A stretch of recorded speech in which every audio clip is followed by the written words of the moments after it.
요한복음입니다. 요한복음 14장 8절에서 14절 말씀까지 제가 좀 빠른 속도로 봉독하도록 하겠습니다. 요한복음 14장 8절에서 14절 말씀입니다. 빌립이 이르되 주여 아버지를 우리에게 보여주옵소서. 그리하면 족하겠나이다. 예수께서 이르시되 빌립아 내가 이렇게 오래 너희와 함께 있으되 네가 나를 알지 못하느냐? 나를 본 자는 아버지를 보았거늘 어찌하여 아버지를 보이라 하느냐? 내가 아버지 안에 거하고 아버지는 내 안에 계신 것을 내가 믿지 아니하느냐? 내가 너희에게 이르는 말은 스스로 하는 것이 아니라 아버지께서 내 안에 계셔서 그의 일을 하시는 것이라. 내가 아버지 안에 거하고 아버지께서 내 안에 계심을 믿으라. 그렇지 못하겠거든 행하는 그 일로 말미암아 나를 믿으라. 내가 진실로 진실로 너에게 이르노니 나를 믿는 자는 내가 하는 일을 그도 할 것이요 또한 그보다 큰 일도 하리니 이는 내가 아버지께로 감이라. 너희가 내 이름으로 무엇을 구하든지 내가 행하리니 이는 아버지로 하여금 아들로 말미암아 영광을 받으시게 하려 함이라. 내 이름으로 무엇이든지 내게 구하면 내가 행하리라. 아멘. 한 번 더 기도하겠습니다. 아버지 하나님, 우리 찬양 받으신 거 감사합니다. 우리 기도도 하나님께서 받으신 것으로 감사합니다. 이제 주의 말씀 듣겠사오니 마음과 귀문을 열어 하나님 말씀 들을 때 삶에서 기적이 되게 하시고 우리 삶이 회복되는 말씀 되게 하여 주옵소서.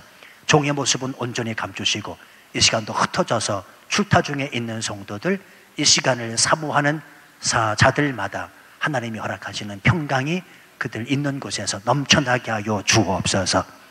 이 시간을 주께서 이끌어 주시기를 소원하옵고 예수님의 이름으로 기도하옵나이다. 아멘. 빅터 프랭큰이라는 사람이 있습니다. 이 사람은 유대인 정신과 의사인데요, 2차 세계대전 당시에 오랜 시간 나치 수용소에 수감되어 있다가 풀려난 사람입니다. 이 피터 프랭클린 박사는 수감 기간 동안에 자신이 겪었던 여러 가지 일들에 관하여 정신과 의사의 눈으로 분석하여 아주 참으로 유익한 책을 많이 쓴 분인데, 그가 수용소에 갇혀 있을 때 한 일화가 있습니다. 그가 함께 갇혀 있는 사람들 중에 꽤 유명한 작곡가 한 사람이 있었답니다. 어느 날 이 작곡가가 이 빅터 프랭클린 박사에게 이런 말을 합니다. 여보시오 의사 양반, 내가 기니 할 말이 있어요. 내가 얼마 전에 아주 희한한 꿈을 꾸었는데 꿈속에서 누군가 내게 다가오더니 이렇게 말하는 거예요. 알고 싶은 게 있으면 무엇이든지 물어보라. 그러면 내가 다 대답해 줄게. 그래서 내가 이렇게 물었습니다. 이 전쟁이 언제 끝날지 가르쳐 달라고요. 그랬더니 그가 이렇게 말하더군요. 1945년 3월 30일 날 끝날 거라고 대답해서요. 이 말을 하는 이 작곡가의 얼굴은 희망의 빛으로 빛나고 있었습니다. 자, 그런데 웬일인지 시간이 흐르고 흘러서 3월 말이 다가오는데도 수용소 문은 좀처럼 열릴 것 같지 않았고 전쟁은 끝날 기미가 보이지 않다라는 것입니다. 자, 물론 우리가 알다시피 2차 세계대전에서 제가 찾아봤는데요, 독일은 1945년 5월 6일에 항복을 했고 일본은 1945년 9월 2일 날 완전한 항복을 하게 됩니다. 자, 아무튼 간에 이 작곡가는 수용소 안에서 전쟁이 끝나기만을 바라고 있었고, 그럼에도 불구하고 도무지 이렇다 할 징조가 나타나 있지 않는 겁니다. 그러면서 작곡가의 마음이 점점 초조해지고 불안해지기 시작을 했답니다. 결국은 이 사람이 말한 대로 이 사람이 생각한 3월 30일을 하루 앞둔 29일 날 갑자기 이 사람이 고열이 나며 쓰러져 버렸고요, 의식을 잃고 횡설수설하다가 그만 세상을 떠나고 말았다는 이야기입니다. 병원에서 검사를 해보니까 발진 장티푸스가 원인이었다는 분석이 있었습니다. 후에 이 사건을 기억하면서 빅터 프랭클린 박사가 이렇게 분석을 합니다. 사람이 희망을 가지고 있을 때는 몸의 면역 기능이 활발하게 작동하기 때문에 발진 장티푸스 균이 들어와도 그 균을 충분히 억제할 수 있다. 그런데 이 작곡가의 경우 30일이 다 되어 가는데도 자기가 꿈에서 들은 그 말이 성취될 가망이 전혀 보이지 않자 절망에 빠지고 만 것이다. 이제는 도대체 무엇을 믿고 기대하며 살 것인가? 이제는 정말 끝이구나. 이런 생각이 들자 근심과 불안이 그 마음을 송두리째 사로잡았고, 그러자 몸속에 있는 면역 기능이 완전히 힘을 잃어버려 발진 장티푸스균을 억제하지 못하고 목숨을 잃게 만든 것이다. 저는 이 글을 읽으면서 깊이 동감을 했습니다. 여러분, 사람은 삶에서 희망을 잃어버리면 절망입니다. 다시 말하면 절망은 희망을 잃어버린 결과이고요. 그것 때문에 사람이 죽을 수 있다는 사실입니다. 지금 뭔가 몰라도요, 오늘 이 예배 시간에 찾아 나온 여러분들이 이 땅을 생명을 유지하며 살아가는 그 이유 중에 여러 가지 요소가 있겠습니다만, 뭔지 모르지만 다 표현할 수 없지만 뭔가 한 가지의 희망을 걸었기 때문에 그 희망의 빛으로 이 땅을 살아간다라고 해도 과언이 아니라는 말입니다. 우리가 가끔씩 쓰는 말 중에 이런 말이 있지요. 아주 찢어지게 가난한 집에서 죽어라 하고 고생하며 살다가 이제 좀 짐이라도 장만하고 살만하니까 덜컥 병이 들었을 때 이런 말을 종종 합니다. 아휴, 이제 좀 살만하니까 그렇게 됐나, 이렇게 얘기를 합니다. 이제 좀 살만하니 병을 얻었네, 어쩌면 좋노. 이게 무슨 말입니까? 찢어지게 가난할 때는 목적이 있었다는 말입니다.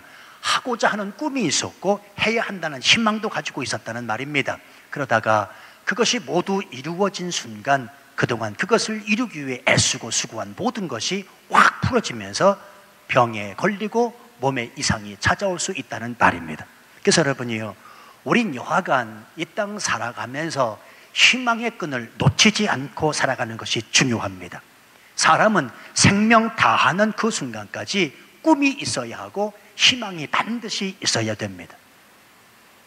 새벽에도 제가 말씀을 드렸는데요, 제 큰딸 녀석이 지금 미국에서 공부하는데 아주 힘든 모양이더라고요. 뭐 미루고 짐작이 돼요. 얼마나 힘들겠습니까? 그 심하게 한번 아프기도 했고 아주 요즘에는 공부하는데 너무 스트레스를 받아가면서 울기도 그렇게 하더라고요. 그런데 얘가 한 가지 희망을 가지고 있습니다. 몸도 좀 아팠고 먹는 것도 좀 그렇고 그리고 또 공부하는 것도 너무너무 힘든데 희망 한 가지가 뭐냐면 이제 한 달 뒤면 치앙마이 집에 간다는 겁니다. 그 치앙마이 집에 이제 조금만 있으면, 조금만 버티기면 간다는 그 희망을 가지고 지금 버티고 있는 모습을 제가 보게 됐습니다. 여러분, 그것 때문에 버틸 수 있는 희망이 있어야 된다는 말입니다.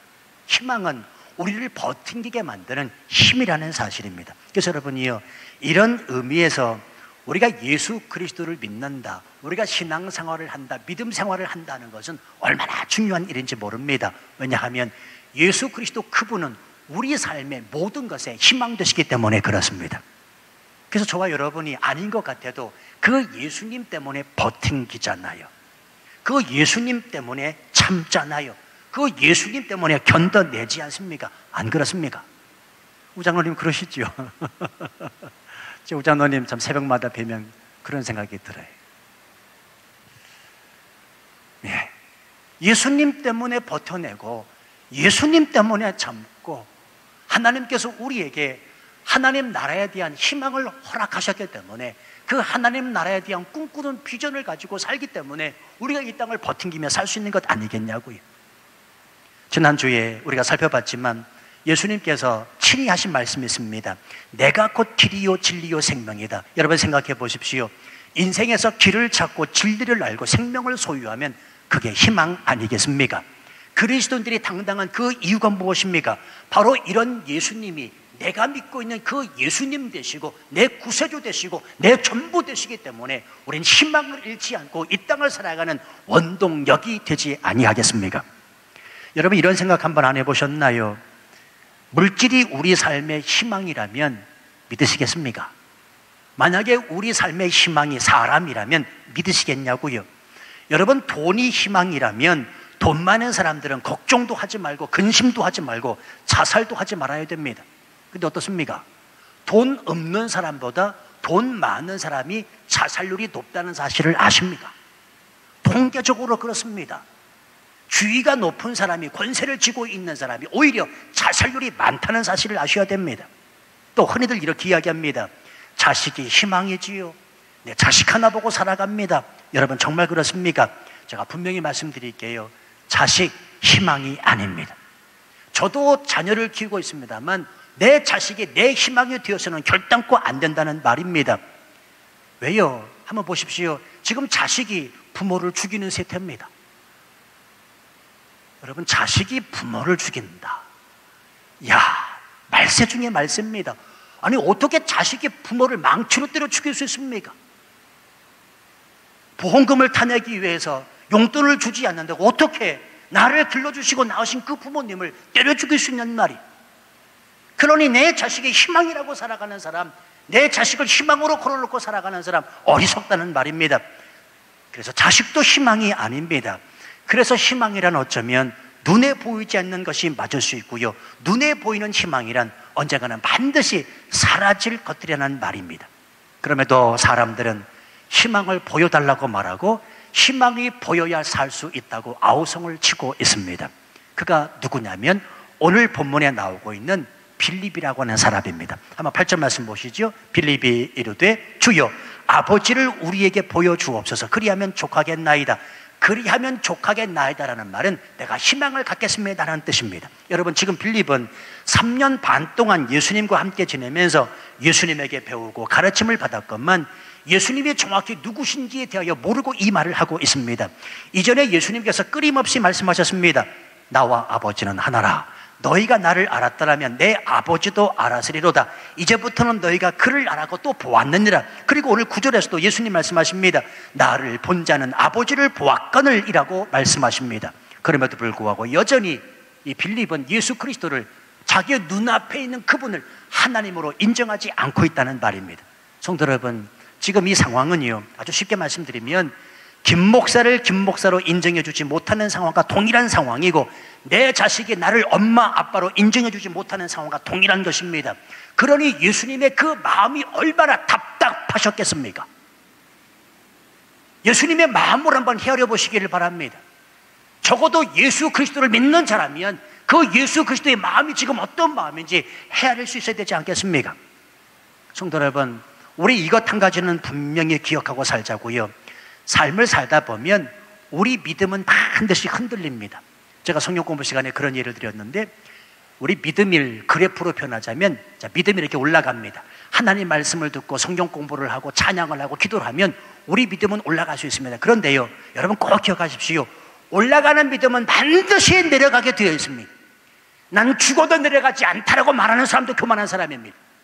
저와 여러분이 소유하고 있는 믿음은 반드시 올라가면 내려가게 되어 있습니다. 인정하셔야 됩니다. 올라가면 내려가고 올라가면 또 내려갑니다. 올라가면 또 내려갑니다. 근데 여러분, 뒤돌아서 가만히 생각해 보면 이 그래프는 올라가고 내려가고 올라가고 내려가지만 결국은 올라가는 그래프라는 사실을 잊어서는 안 됩니다. 근데 더 중요한 게 있습니다. 올라가고 내려가고 올라가고 내려가는 그래프지만 내려갈 때 하나님은 저와 여러분과 여전히 함께하고 계셨다는 사실입니다. 내 삶이 힘들어서 어려워서 하나님 원망하면서 그 하나님을 보여달라고 하나님이 어디 있냐고 내가 외치는 그 순간에도 한 번도 주님은 나를 떠나지 아니하시고 나를 지키시고 내 곁에서 나를 이끄시는 좋으신 분이었다는 사실을 잊으시면 안 된다는 말입니다. 자, 오늘 이 말씀을 가만히 묵상해 보세요. 빌립이 요구하지요. 아버지를 보여주옵소서. 자, 그때 주님은 어디 계십니까? 빌립 바로 옆에 서 계십니다. 이해되십니까? 다시 한번 말씀드릴게요. 아버지를 보여주옵소서. 그때 예수님이 어디 계십니까? 지금 빌립 옆에 계십니다. 성도 여러분이요, 희망은 절대로 멀리 있지 않습니다. 그리스도인에게 있어서 희망은 언제나 가깝게 있습니다. 문제는 내가 그 희망을 희망으로 바라보지 않고 있다는 것이 문제라는 말입니다. 우리의 희망 되신 예수 그리스도는 저와 여러분을 한 번도 떠나 가신 적이 없다는 사실을 믿으시면 아멘 하시기 바랍니다. 그래요, 이걸 믿는 게 아버지를 보여주옵소서. 하나님이 어디 있습니까?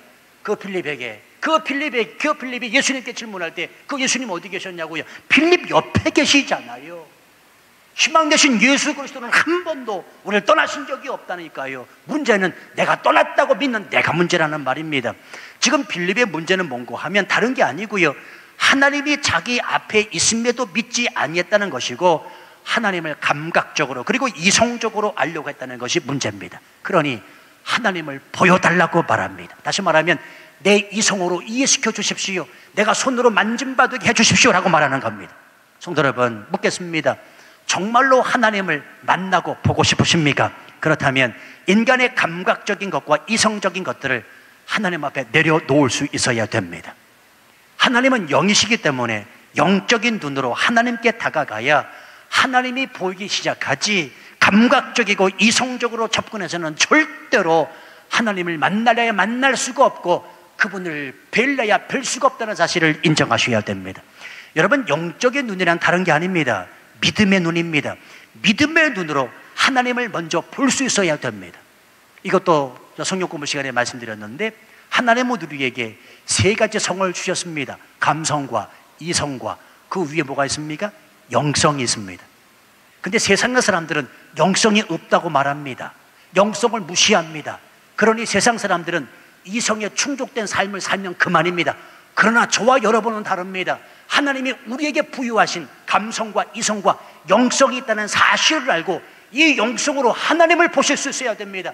이성으로는 절대로 하나님을 만날 수가 없습니다. 감각으로 하나님을 볼 수 없습니다. 우린 영성으로, 다시 말하면 믿음의 눈으로 그 하나님을 볼 수 있어야 됩니다. 그러므로 하나님은 알고 믿는 게 아니라 믿고 아는 겁니다. 하나님이 내게 허락하신 이 영성으로 믿음의 눈을 떠 그 하나님을 내가 믿을 때에 하나님이 밝히 알아지고 보여지고 만질 수 있다는 말입니다. 저는 예전에 전도하면서 아주 답답할 때가 있더라고요. 사람들이 뭐라고 그래요? 이렇게 얘기하지 않습니까? 하나님 보여주세요. 뭐 긴 말 하지 말고 당신이 믿는 하나님, 그래요, 좀 보여주세요. 그럼 내가 믿을게요. 나 정말 보고 싶어요. 근데 여러분, 저는 그 속마음을 알거든요. 그 사람 앞에서 하나님이 여기 있다, 이분입니다 라고 말해도요, 그 사람은 절대로 하나님을 믿을 사람이 아닌 것을요. 무슨 말입니까? 인간은 하나님을 보는 순간에 하나님이 아니라고 말한다는 것입니다. 왜요? 감각적이고 이성적이기 때문에 그렇습니다. 보십시오. 2000년 전에 하나님 되시는 예수 그리스도께서 이 땅에 정말로 오셨습니다. 그런데 사람들은 여전히 그를 향하여 하나님이 아니라 말하고 신성모독죄로 그를 십자가 못 박아 죽이지 않습니까? 정말 예수 그리스도가 하나님인 것을 믿었다면 사람들이 예수 그리스도를 십자가 못 박아 죽이셨겠습니까? 그렇지 않지요. 오늘날도 마찬가지입니다. 보여달라. 예, 보여줄 수 있어요. 그러나 보여준다 한들 그들이 하나님을 믿지 않는다는 말입니다. 그게 뭡니까? 교만하게 하기 때문에. 자, 예를 들어서 더 쉽게 말씀드리지요. 이 자리에 앉아 계신 분들 중에 제가 하나님은 여기 계십니다, 바로 이분이 하나님이십니다 라고 말한다면 여러분 믿으시겠습니까?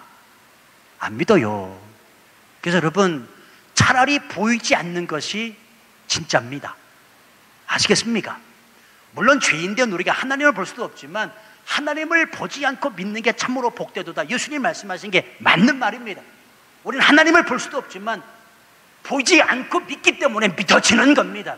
진짜로 이분이 하나님이다라고 하면 믿겠냐고요? 대답들을 안 하시는 것 같아요. 아니, 믿으시겠냐고요? 이분이 하나님입니다 그러면 믿으시겠냐고요? 안 믿는다니까요. 왜? 인간은 감각적이고 이성적이기 때문에 그렇습니다. 근데요, 참으로 중요합니다. 여러분 보십시오.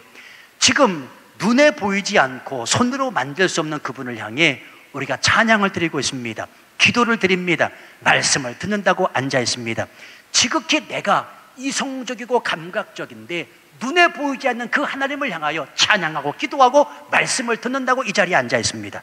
여러분, 이것만큼 하나님이 살아 계신 것에 대한 부정할 수 없는 증거가 어디에 있겠습니까? 이 눈에 아무 증거 보이지 않아도 보이지 않는 그 하나님을 찬양하고 경배하고 그 보이지 않는 하나님으로 인하여 내가 지금 감사하고 감격할 수 있으니 이것이 바로 하나님 살아계신 증거가 아니겠냐고요. 한번 보십시오. 여기서 있는 김 목사가 정신 이상자도 아니고 저도 배울 만큼 배운 사람이고, 저도 나이를 먹은 만큼 먹은 사람이고, 그렇지 않습니까? 근데 그 보이지 않는, 만진 바 될 수 없는 그 하나님이 살아계시다고 말한다면 여러분 어떻게 받아들이시겠냐고요. 내가 그분을 내가 입을 열어 찬양합니다. 기도하고 있습니다. 말씀을 증거하면서 하나님이 살아계시다고 말하고 있습니다. 이해 안 되세요? 지극히 이성적이고 지극히 감각적인, 저도 마찬가지, 여러분도 마찬가지인데, 우리가 그 하나님을 향하여 영안의 눈을 떠, 믿음의 눈을 떠, 영성을 가지고 그 하나님 앞에 나가고 있으니 이게 바로 살아계신 그 하나님이 살아계시다고 한 증거 아니겠냐고요. 하나님을 보여주십시오. 빌립은 지금 자기 앞에 서 계신 분이 누구신지 전혀 모르고 있습니다. 길과 진리와 생명을 말씀했건만 빌립은 여전히 깨닫고 있지 못하다는 사실입니다. 성도 여러분이요, 내가 곧 길이요 진리요 생명이라 말씀하시는 이 참 하나님을 만나실 수 있어야 합니다. 미루지 마십시오. 여전히 하나님을 보여달라고 말하지도 마십시오. 지금 내 안에 계신 성령이 말씀하십니다. 길이요 진리요 생명은 예수 그리스도, 그가 곧 내 인생의 희망이다. 그러므로 내 삶의 희망은 곧 예수 그리스도를 바르게 믿는 것이라는 말입니다. 그래서 오늘 본문의 말씀 보면 예수님이 10절과 11절에서 이 믿음을 강조하시는데요, 제가 아마 다시 한번 읽겠습니다. 내가 아버지 안에 거하고 아버지는 내 안에 계신 것을 내가 믿지 아니하느냐? 내가 너희에게 이르는 말은 스스로 하는 것이 아니라 아버지께서 내 안에 계셔서 그의 일을 하시는 것이라. 내가 아버지 안에 거하고 아버지께서 내 안에 계심을 믿으라. 그렇지 못하겠거든 행하는 그 일로 말미암아 나를 믿으라. 특별히 11절 말씀 다시 보세요. 내가 아버지 안에 거하고 아버지께서 내 안에 계심을 믿으라. 그렇지 못하겠거든 행하는 그 일로 말미암아 나를 믿으라. 그렇지 못하겠거든 행하는 일로 말미암아 나를 믿으라. 자, 여러분 잘 보십시오. 무슨 말입니까? 예수님은요, 지금 자신을 믿지 못하는 빌립을 향하여 포기하지 아니하시고 계속해서 끝까지 자신을 어필하고 계십니다. 지금 이 말씀을 가만히 묵상해 보면 그냥 예수님이 이놈아 믿으라 그러면 끝이에요. 그렇죠? 아니, 하나님 아버지 입장에서 뭐가 아쉬워서 피조물 인간 빌립을 향하여 이토록 구구절절히 자신을 어필하시는 말이, 어필하실 필요가 있습니까? 없습니까? 없습니다. 그렇잖아요. 창조주 하나님, 온 우주 만물을 주신 하나님이 뭐가 아쉬워서 피조물인 인간 필립에게, 아버지를 보여달라고 하는 그 필립에게 이렇게 천천히 자신을 어필하시는 말이, 저는 이 말씀을 이렇게 묵상하면서 끝까지 포기하지 아니하시고 자신을 어필하시는 예수 그리스도, 아하, 이것이 하나님 아버지의 열심이다, 하나님 아버지의 열정인 것을 깨닫게 됐습니다. 여러분, 하나님의 열심이 무엇인 줄 아십니까? 하나님의 열심은 한 인간이 구원 얻기까지 끊임없이 계속해서 설득하는 겁니다. 한 번 하고 마는 게 아니고, 포기하는 게 아니고, 계속해서 끊임없이 인간을 설득해 나가십니다. 하나님 당신의 이름이 온 열방 가운데 임하시도록, 예수 그 이름이 온 땅에 울려 퍼지게 되도록 인간을 계속해서 설득해 나가신다는 말입니다. 오늘 본문의 말씀을 위에서 보시면 계속해서 반복되는 단어가 있는데, 그 단어가 뭐냐면 내가라는 말입니다. 잘 보세요. 빨간 글씨로 되어 있죠. 네. 한 20번 정도 나와요. 이 짧은 문구 안에 내가 나의, 아니 예수님이 하나님이 되시는데 뭐가 아쉬워서 자신을 이렇게 어필하시는 말.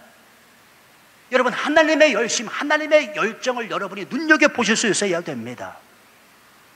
지금 하나님은 내가 곧 길이요 진리요 생명이다, 이 말씀 이후에 계속해서 내가 좀 이런 사람인 것을 알아주면 안 되겠니?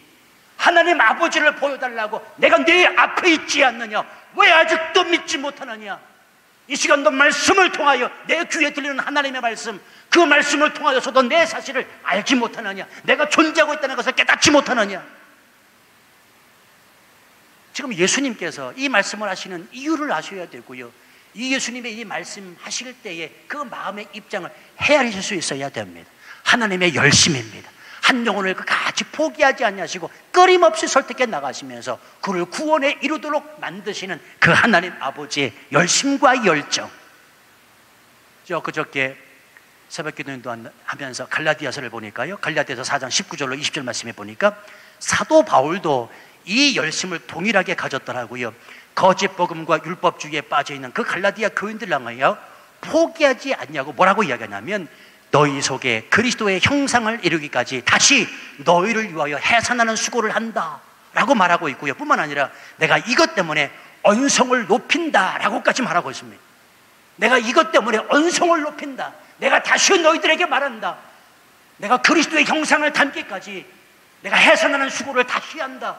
그 열정이 식어지지 아니하고 그까지 포기하지 아니하고 하나님 앞에 나서는 그 사도 바울의 열정도 어쩜 이렇게 예수님과 닮았는지. 저는 예수님의 이 포기하지 않는 열심에 깊은 은혜를 받았습니다.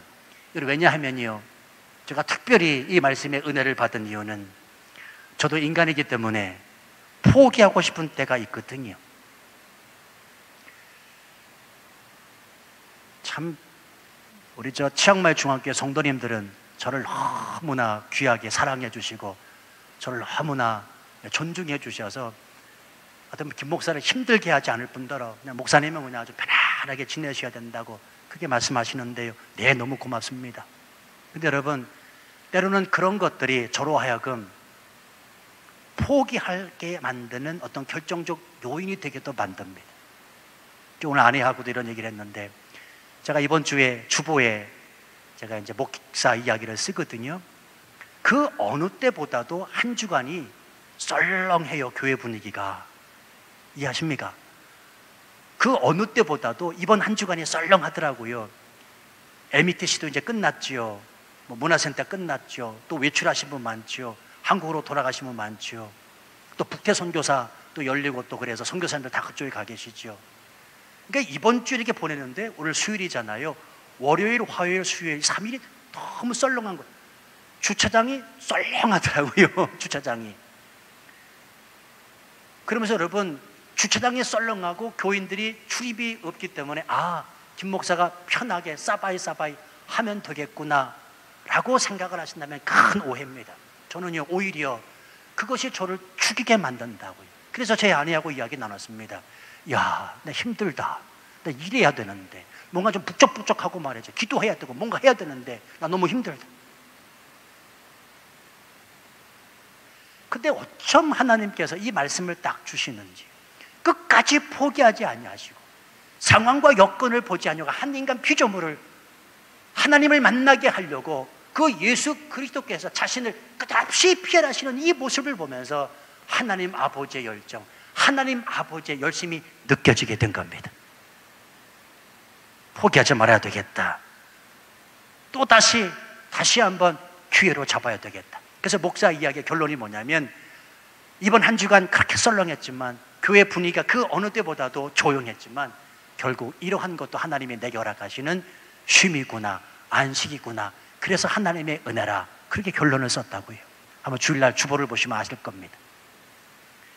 이제 말씀으로 권면을 드려요. 오늘 선교사님들 많이 안 나오신 것 같은데, 선교사님들 절대로 영혼 포기하지 마시기를 바랍니다. 힘들고 어려워도 끝까지 사명을 감당하실 수 있어야 됩니다. 이건 우리도 마찬가지입니다. 한 영혼을 구원시키기 위해서 절대로 포기하지 말아야 됩니다. 끝까지 계속해서 그가 하나님을 알게 되기까지 설득하고 또 사랑을 쏟을 수 있어야 됩니다. 여러분 생각해 보십시오. 예수님은 자신이 가지고 있는 능력을 발휘해서 안 믿는 제자들, 안 믿는 유대인들을 다 믿게 하실 수도 있는 분이잖아요. 오늘날도 하나님은 하나님의 능력을 발휘해서 한꺼번에 70억 명의 인구를 다 예수님 믿게 하실 수도 있잖아요. 그러나 그렇게 하지 않으신다는 말입니다. 하나님은 설득해 나가시고 또 설득해 나가십니다. 뿐만 아니라 부족한 우리를 통하여, 부족한 나를 통하여 전도의 미련한 방법을 통해서 하나님의 나라를 천천히 일구어 나가신다는 사실입니다. 이것이 바로 하나님의 오래 참으심, 그리고 하나님의 열정, 하나님의 열심이라는 사실입니다. 혹시나 집에 안 믿는 남편 있는 아내들, 안 믿는 자녀들을 둔 부모들, 안 믿는 부모님을 둔 자녀들, 그들의 믿음을 위해서 포기하지 마시고 하나님의 이 열심을 생각하시면서 끝까지 계속해서 설득해 나가시는 작업들 하시기 바랍니다. 성령께서 도와주실 것입니다. 오늘 예수님께서 우리에게 말씀하십니다. 내가 누구인지 내가 하나님을 믿지 못하겠거든 내가 행한 그 일을 보고 믿으라. 생각해보면 예수님은 정말로 대단한 일을 행하셨습니다.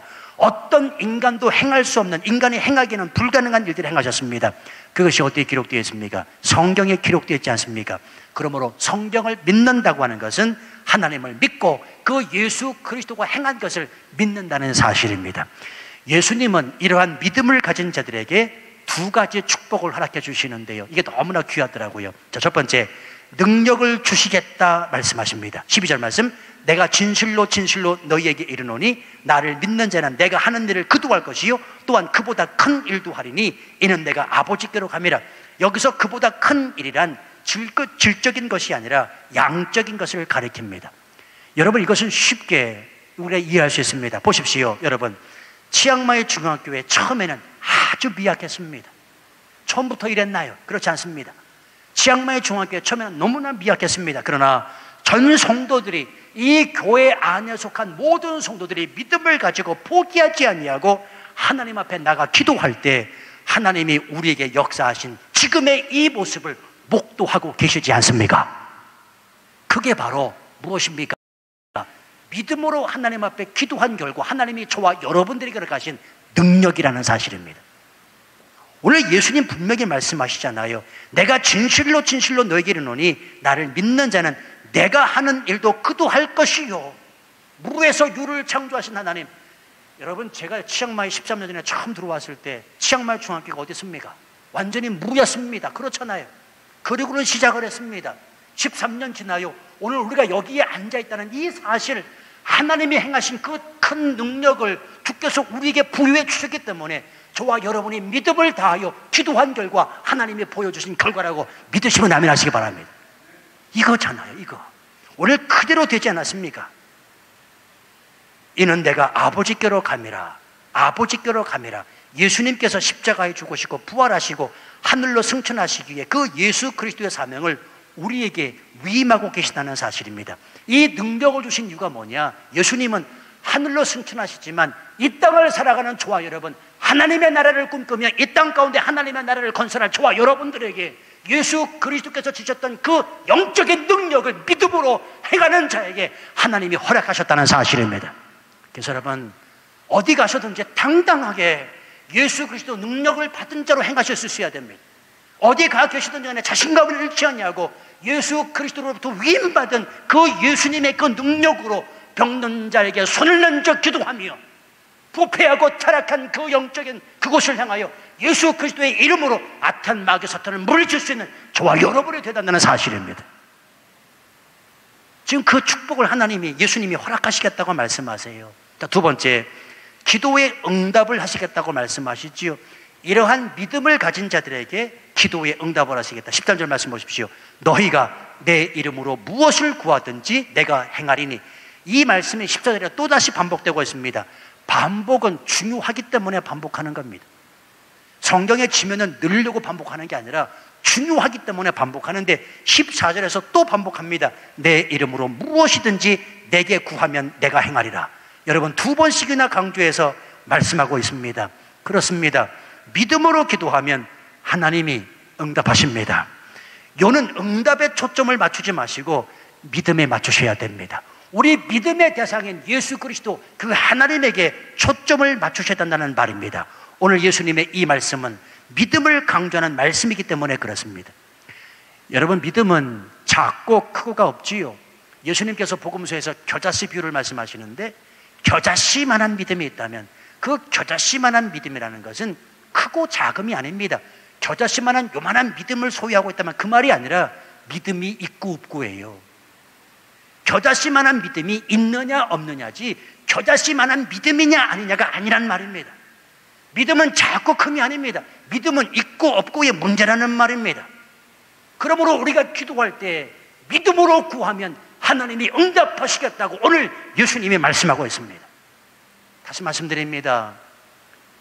응답이 중요한 게 아니라, 우리는 응답에 초점을 맞추는 게 아니라 우리의 기도에 응답하실 내 기도의 대상인 예수 그리스도 하나님 앞에 맞출 때 하나님의 영광을 받으십니다. 성도 여러분이요, 예수님을 믿는다는 것 단순한 일이 아닙니다. 예수님을 믿으면 예수님의 이름을 능력으로 소유하고 그 예수님 이름 때문에 이 땅을 당당하고도 승리하며 살아갈 수 있게 되는 것을 의미합니다. 뿐만 아니라 예수님을 믿는다는 것은 그 예수님의 이름으로 구하는 모든 것들이 하나님의 영광을 위해서 하나님 앞에서 응답이 된다는 것입니다. 이 사실을 믿으셔야 됩니다. 이 사실을 믿는 자가 예수 그리스도 그분을 내 삶의 희망으로 여기며 살아가는 사람이기 때문에 그렇습니다. 남은 한 주간 그 어떤 것 때문에, 그 무엇 때문에 기죽지 마시고요, 근심하지 마시고요, 실망하지 마시고요, 절망하지 마시고요, 내 삶의 희망 되시는 그 주님을 의지하시길 바랍니다. 그 내 희망 되시는 주님이 영원토록 우리와 함께 하신다고 말씀하셨기 때문에 우리의 삶은 희망이요, 우리의 행보는 하나님 앞에 영광이 될 줄로 믿습니다. 이 분명한 믿음을 가지시고 남은 한 주간 보내실 수 있는 우리 모두가 되시기를 주님의 이름으로 축원합니다. 우리 함께 찬송하지요.